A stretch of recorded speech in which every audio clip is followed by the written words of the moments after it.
Get this and get it straight. Crime is a sucker's road, and those who travel it wind up in the gut of the prison of the grave. It could have been perfect. Snowbound in a mountain lodge with a girl who was falling in love. But also present were a widow sick with rage, a bitter old woman, and a jealous man. All with reason to hate me more than anyone else in the world. It happened like this. From the pen of Raymond Chandler, outstanding author of crime fiction, comes his most famous character in The Adventures of Philip Marlowe.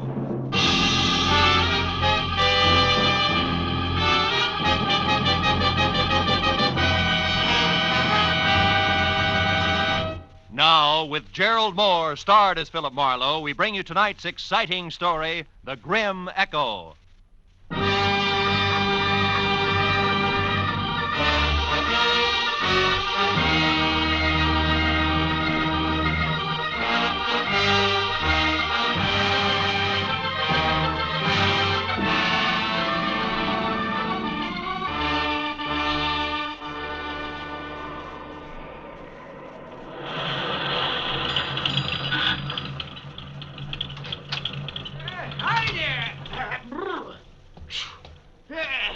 Some snowstorm, eh? Yeah, it's pretty thick. Yeah.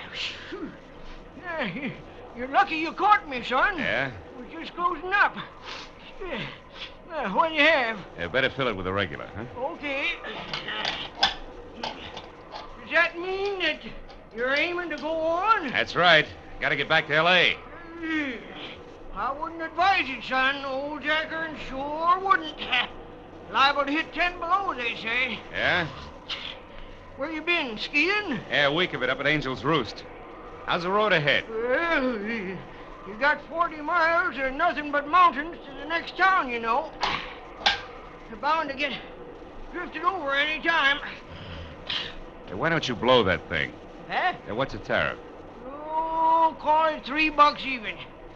You know, I've been running this Mobile gas station here for 20 years, and I know these storms are nasty. Oh, thanks. Yeah, I'll be all right. That's what you all say. Out on the road, you could freeze to death. Real easy. And this plaid shirt I'm wearing, you're ripping me, Pop. Listen, that shirt won't even start to keep you warm on a deserted highway in this blizzard. Take it from old Jack Ernst, son, I know. Yeah, well, thanks anyway. So long, old Jack Ernst.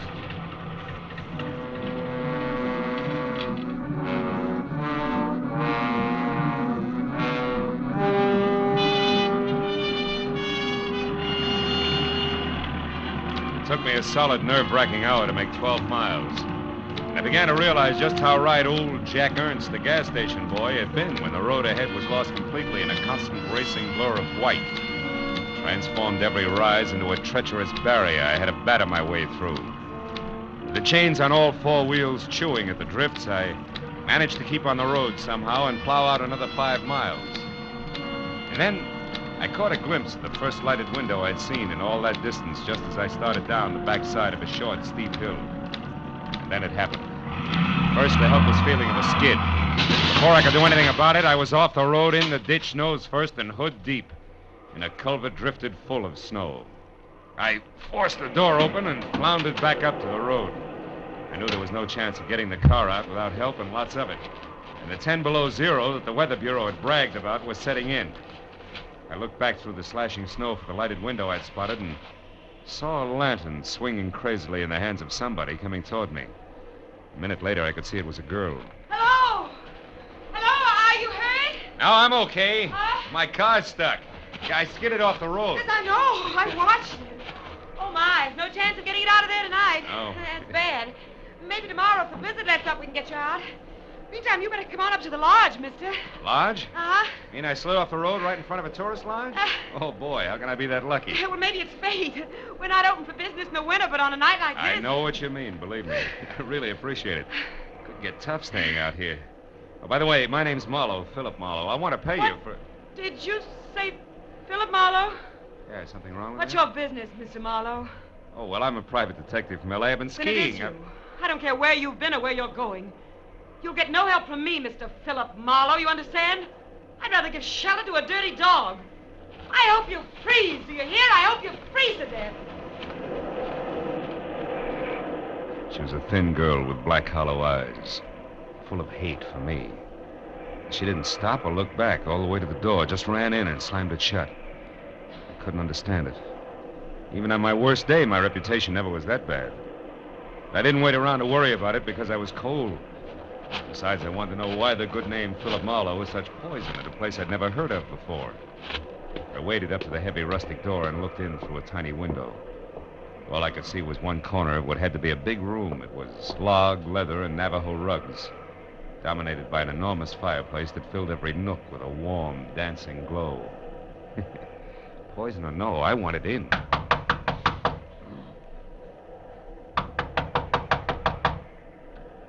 Coming, just a minute. Oh, hello. Hello. You picked a bad night to travel. Sure did. Oh, well, won't you come in? Oh, sure. I'm Donna. How are you? This is Echo Lodge. We're not open now, but, of course you can't go on in the storm. No, I can't. Besides, my car's in the ditch. Well, you'll be spending the night then. I'd love to, but there seems to be two schools of thought on that subject. Well, what do you mean? Well, I don't know why, but, I don't think I'm very welcome. Why do you say that? Well, I'll tell you why, Donna. Oh, Helen. Oh, dear, what's wrong? You've been crying. Do you know who he is? No, we haven't gotten around to the magic of my name yet, Helen, but maybe you'll be good enough Our to tell name me. is Baraki. Does that mean anything to you? Baraki. Oh, Helen, Yes, what is it? Baraki. Virgil Baraki was my husband. Virgil Baraki was Donna's brother, and Virgil Baraki was the man that you shot down and killed. Do you remember? I remembered all right. 6 months ago, a trail that led up a blind Los Angeles alley to a garage where stolen cars were switched. I remembered the pair of vicious blue eyes glaring at me over the sights of a blazing .45. And I remembered shooting back fast. And when it was over, I was alive and he was dying. And later, the coroner's jury decided I'd killed in self-defense. The savagery here in the eyes of the woman who'd been Virgil Baraki's wife said that decision meant nothing. Yes. Is this true? Are you the one who... Yeah, it's true. I shot a man named Virgil Baraki. I had to or be killed by him. There was no choice. You liar. You killed him in cold blood. Now get out of here. You've done enough to us. Get out. Helen, stop it. Oh, Mama, Baraki, listen, Mama. This is the man who killed Virgil. I know. I've been listening and I heard everything. Go find Ralph for me, Helen. Then you'd better go out to your workshop for a while. Did you hear me? I said this is the man I said go call Ralph now, at once. Tell him to open the cabin. Then go back to your carving. Can't turn a man out in this weather, not any man. You'll stay, Mr. Marlowe. Thank you, Mrs. Baraki. Donna, go get some hot food. All right, Mom. So, you're Philip Marlowe, the private detective. You don't look much like I'd imagined you. Do people ever? Perhaps not.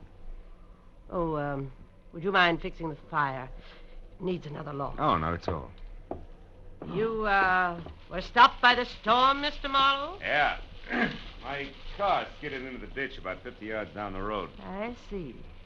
Almost at our doorstep, you might say. A rare coincidence, isn't it? Almost too rare, Mrs. Baraki. I'm sorry the circumstances are painful for you. I've grown used to that kind of pain, having lost both a husband and a son. Fate up to now has never been very generous. Do you believe in fate, Mr. Marlowe? I don't know. Oh, some things happen for which there's no explanation, maybe, No explanation? Who knows? Perhaps everything happens according to a prearranged schedule. And for a purpose. Oh, come on. You don't really think I was deliberately shoved off the road at exactly this spot for a reason? Oh, you might admit it's strange, though, that there was a house nearby just when you needed one. And that it was our house. Oh, thank you, Donna. Oh, it's only soup, but it's hot and good, and there's fresh bread. The coffee will be ready in a few minutes. Go ahead, Mr. Marlowe. Sit down. It'll do you good. Thanks. Looks wonderful. In the meanwhile, I'll check up on Ralph. He should have the cabin ready by now. It's small, but you'll be comfortable. There's a fine big oil heater in it. I haven't worked one for years. You won't have any trouble. Tell me, who is this Ralph? Ralph Tolman, young fellow who lives near here. Ralph works for us in the summer. And looks after us in the winter. He's staying over tonight because of the storm. He was my son's best friend. Oh, don't let the soup get cold, Mr. Marlowe. The soup was thick and delicious, and the coffee was rich, black, and steaming. Donna sat across the table and watched me eat. There was no hatred in her eyes. I looked for it closely. It wasn't even animosity. Only confusion, and for some reason, a shadow of fear. But as an hour slipped by and the conversation came easier, the shadow disappeared. Her eyes even began to smile a little. When I'd finished down to the third cup of coffee and started to help her clear the table, the cup slipped. We both grabbed for it, caught one slim inch from breaking, and wound up together on the floor. Our faces close. Why, Phil, we did it. What a team. Table waiters or jugglers? Oh, we could double us both and make a fortune. Yeah. Oh, Ralph. Yeah, Ralph. What's going on? We almost dropped a cup. Uh-huh. And it sure would have been too bad, wouldn't it, Donna? You only got about 50 like that one. I don't know why it's so important to you, but for what it's worth, I was the one who dropped it. It's not important to me. I guess other things aren't so important to Donna either. Think you can get it out to the kitchen now without any more help, Donna? Ralph, it's high time that you... Mrs. Barucki asked me to tell you the cabin's ready, Marlowe. Thanks. No thanks necessary, mister. It's just part of my job. Guess everybody's job has its lousy side, huh? Even a private detective's. Some of them get trigger happy, I heard. I'll see you, Donna. You better get out there right away, Marlowe.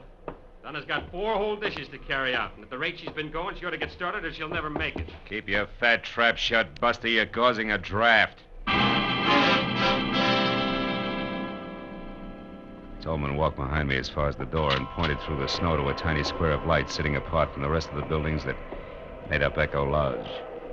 As soon as I was outside, he slammed the door against my back and bolted it. I stood on the porch and thought about the setup for a minute while I lit a cigarette. Then I stepped out into the snow and headed for the cabin. Halfway there, I could see it clearly. It looked snug and warm. And under the circumstances, I knew it was better for everybody that I was sleeping outside the main lodge. But then I saw a sudden flash and felt the impact before anything else. Right in front of me, the cabin lurched. One entire wall burst out and the roof collapsed. A second later, as I ran toward what was left of it, I could hear the others coming. Ralph, what was it? The cabin is blew up. The heater must have been Phil! Phil, are you all right? Yeah, I'm okay, Donna. What happened, Marlowe? I don't know, It Tolman. must have been the heater, but I can't understand it. You say the heater exploded? Yeah, Helen, that's the way it looks. But it was working okay when I left. I guess it's not going to burn, though. The snow's put it all out. Oh, Phil, just another few seconds and you'd have been in there. You'd have been killed. Yeah, maybe that was fate, too, huh? Maybe. Donna, get away from him. No, Helen. I wish you had been in there, Marlowe. You deserve it. Hey. Stop it, Helen. He's got no business here. Stop it. No, you let me alone. Good Lord, after what he's done to us, how can you bear even to look at it? Oh, Helen, come back here. Let her go. This was an accident, Donna. An accident, you hear? They happen, don't they, Mr. Marlowe? Oh, sure.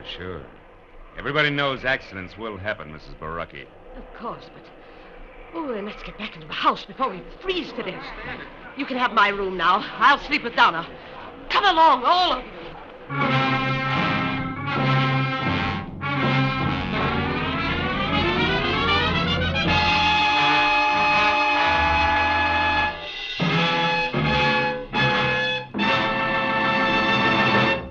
In just a moment, the second act of Philip Marlowe. But first, Groucho Marx, his famous ad-libs, and his teams of opposites will be back betting their lives on most of these same CBS stations tomorrow night.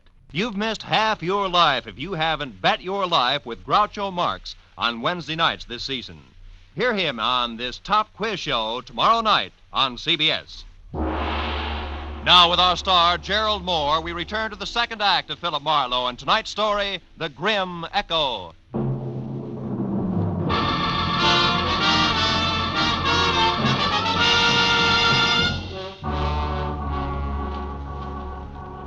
It was a dreary little procession that trudged back toward the lodge again from the shuttered cabin. I said nothing and pushed hard against the storm as far as the front door. But when they were all inside, I ducked back into the biting blizzard and ran down to my car in the 38 I kept in the glove compartment there. I figured it would be a warning comfort through the long, cold night ahead. Until I saw that somebody else had figured the same way. The lock on the glove compartment had been sprung, and the gun was gone. Now there was no doubt about the explosion. It had been no less accidental than Lucretia Borgia working over an after-dinner drink. As I hurried back to the lodge, I suddenly felt the kind of inside cold which you can't ever blame on the weather around you. But a moment later, that same cold began to thaw. Because huddled at the edge of the lodge steps ahead was Donna. Oh, Phil, where have you been? What have you been doing? Hey, everything's going to be all right. Oh, Phil, please. Why did you go down to your car? Well, I'll tell you, but you're going to be sorry. Sorry? But you got so upset over nothing. I went to get some cigarettes out of the glove compartment. I was fresh out. That was your only reason? Cigarettes? Sure. Now, come on, huh? You got to worry. Let's do it where we can both be warm. Come on over to the fire. I'm a city boy, you know. This cold isn't doing me any... Hey, Donna. Those tears in your eyes. There. They're from the wind. It always makes me cry. Oh, Phil. Why do things have to be this way? An hour ago when you were eating, everything was so nice, so friendly. And then suddenly Ralph angry, the explosion, Helen screaming and clawing at you, Mom upset. Yeah, I know what you mean. But look, baby. Listen to me hard, huh? Yes? You see, the things you just spoke of, Ralph, the explosion, Helen, all of it, all the trouble, it belongs to tonight, like the blizzard out there. Oh, it's raging now, sure, but tomorrow, or maybe a little after tomorrow, it'll stop. Everything will look bright and clean to you. Honest, honey, that's the way it'll be. All the way around. Believe me? Oh, Phil, I want to, but... But what? But you're talking about tomorrow. I'm worried about tonight. I'm afraid, Phil. Awfully afraid.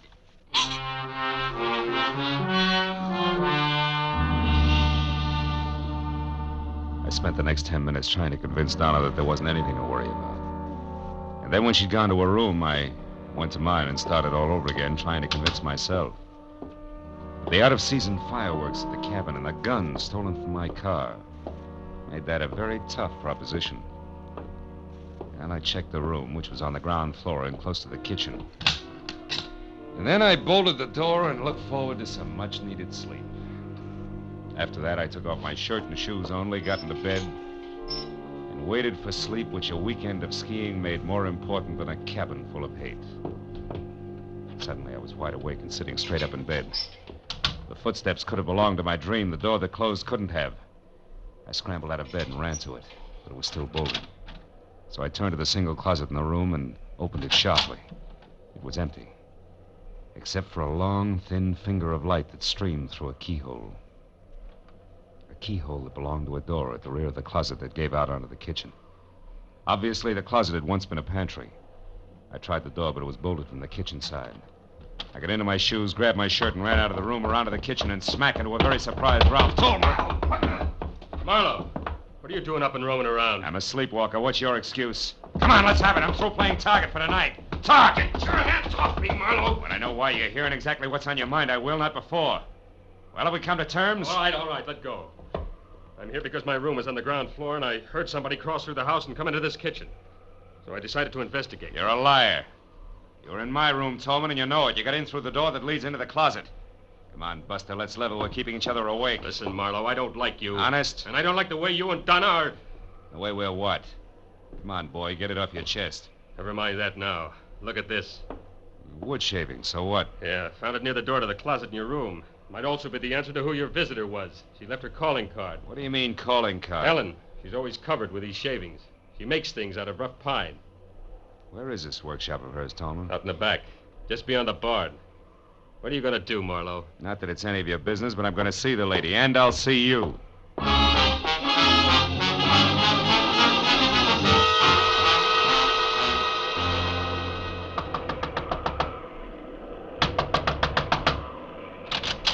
What do you want? Conversation, Helen, if you don't mind. Now, wait a minute, you it's late. Close and I that door. I will not. Then I will. Now get over there and sit down. We got a few things to clear up. Like what? The way you murdered my husband, perhaps? Cut it out. Stop it, Helen, or I'll twist your arm off. No, Just as soon as you decide to behave. Those nails of yours draw blood, baby. What, are they going to be good? Yes. All right. Now sit down over there, away from those sharp chisels you work with, and keep your hands in your lap. Go on, that chair there. Very well, Mr. Marlowe. Anything to accommodate the man who murdered my husband. Which brings us right to the point. You deny it. You deny that you shot him down. I fired in self-defense. That's a rotten, stinking lie. You did it to feather your own nest, to be a hero to the police and the newspapers. You're wrong, Helen. I killed your husband because I had to. He was on the wrong side. Oh, don't make me laugh. You call trying to get money for his family, for me? You call that being on the wrong side? So much that he should have been killed, shot down by the likes of you? Oh, Mr. Marlowe, you have no idea how through these past 6 lonely months I've thought of you. I've wondered what you looked like, what the man who killed Virgil was doing. How you'd like to meet the same death you brought to my husband under the brave banner of law and order. Now, wait a minute, And listen. don't think I didn't plan your death 1,000 times over. Don't think I didn't approach Mama Baraki, Ralph, even sweet little Donna with a delicious thought of revenge. No. No, they talk like you talk, Mr. Marlowe. Virgil was doing the wrong thing. He was caught. It wasn't right or wrong. It was him or me. Oh, you shut up and listen. Sure, Virgil was stealing, all right. He was stealing from me, his wife. That's why he left here. That's why he tried so hard. That's why you had no reason to kill him. And that's why you should die, too. Oh, that's also why we had an accidental explosion at the cabin I was supposed to sleep in, huh? I was clumsy. I was hasty. I won't be the next time. You're completely out of your mind, Helen. Out of my mind? Of course I am. Did you think this existence, this living without the man I love, could leave me otherwise? Did you think making these stupid souvenirs could take his place? Killing me isn't going to bring him back. You get out of here. Go on, get out. And if you can, Mr. Marlowe, go back to bed. While you wait for a chance to get me with my own gun, the gun you stole from my car? I'm not going to shoot you, Mr. Marlowe. That would only further disgrace the Baraki name. No, I'm not going to shoot you. But I am going to get you.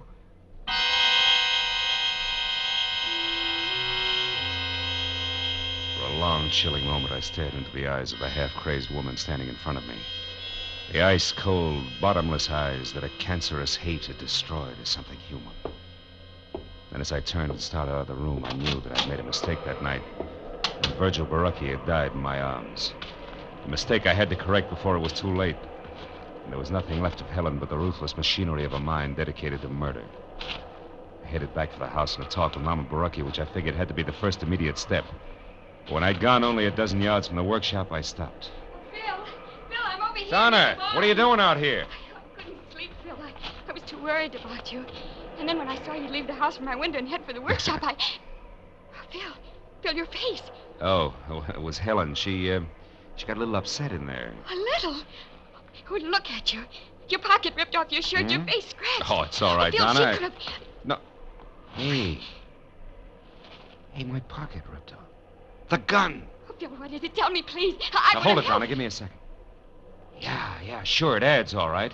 Now, look, get over there inside the barn and scream. Long and loud, huh? Scream? Yeah, it's our only chance. Go on, do as I say, Donna. Scream. All right.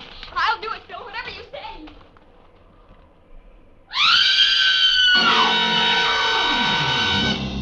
The second Donna cut loose, I stepped out of sight behind a tree that was opposite the barn, and I kept my eyes glued to the door of the workshop I just left. I waited for the shattering report of the gun I was afraid I'd hear. But then the door flew open, and Helen was running out toward the barn, and Donna screamed. My .38 clenched in a handkerchief in her right hand, a look of stark bewilderment stamped over her face. Donna, answer me. What's wrong? Donna, what are you doing there by the barn? I don't know. What do you mean you don't know? Favor to me, Helen. Let's have that gun back without further discussion. Yes. There. Now get back against that wall and don't move an inch. No.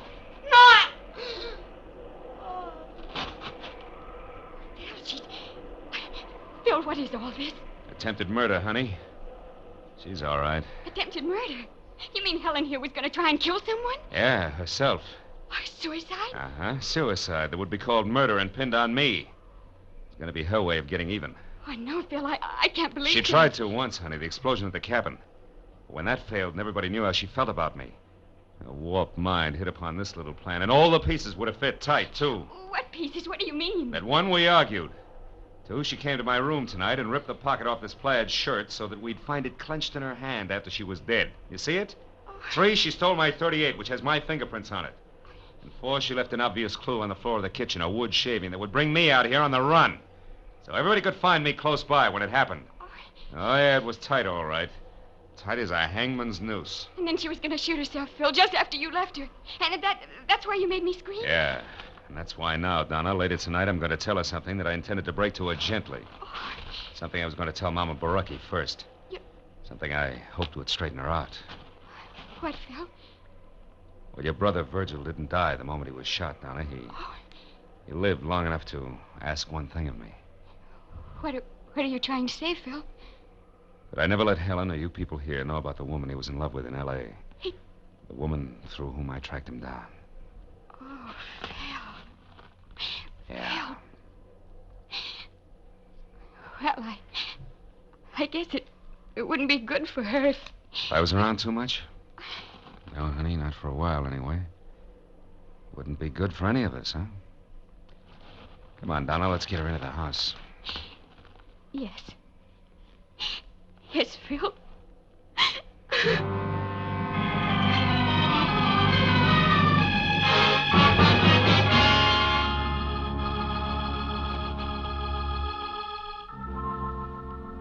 Well, it was the next morning. I went into the kitchen for some coffee and found myself all alone. Donna wasn't any place in sight. So I got my things together and walked slowly down to my car, and when I got in, I didn't feel like leaving. Not right away. And I was glad that warming up my motor was the smart thing to do. Gave me time to light a cigarette and think. Look around. Back toward Echo Lodge, where I could see Donna waving goodbye from an upstairs window. Yeah, sure. I'd see her again in a little while. It was a small world, all right. Full of echoes. And just think how the web of paths we call coincidence had brought me and those who knew and loved Virgil together. Someday, maybe, Donna and I would be looking for each other. And those paths would make it a lot easier.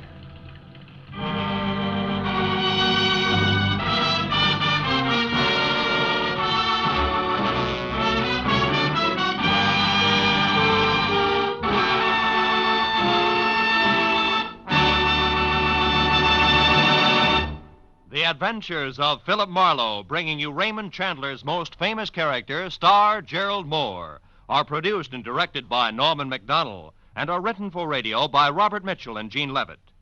Featured in the cast were Sammy Hill, Betty Lou Gerson, Verna Felton, Frank Gerstle, and Junius Matthews.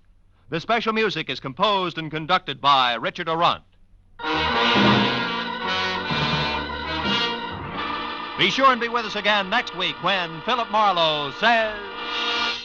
This time a peddler of pulp paper love, a blackmailer with muscles, a south-of-the-border chiseler, a simpering prude, and a corpse in a bedroom, all had one thing in common. Each was a woman.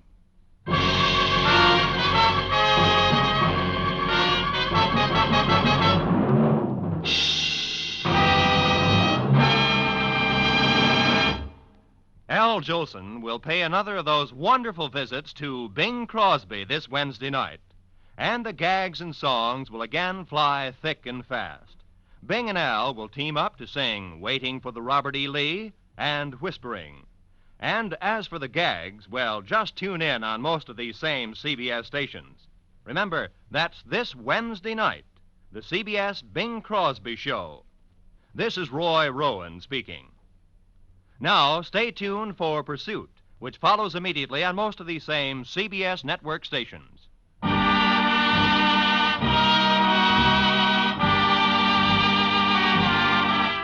This is CBS, where you bet your life with Groucho Marx every Wednesday, the Columbia Broadcasting System.